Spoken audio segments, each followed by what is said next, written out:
Good morning. Papakita ko na ang finished product. Paano na ang itsura ng bahay na wala yung puno.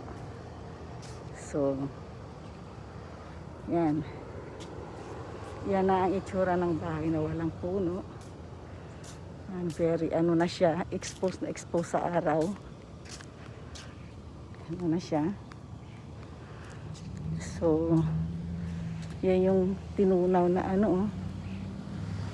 ito yan yung puno yan, so yung parang pinakaugat hindi inibal para palagay dito sa halaman.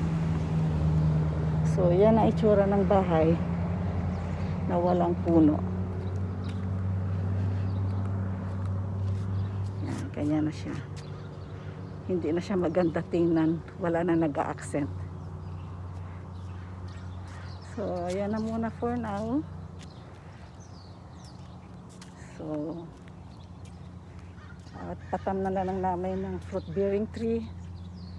Yung mangga o kaya papaya. So, thank you. That's all for now.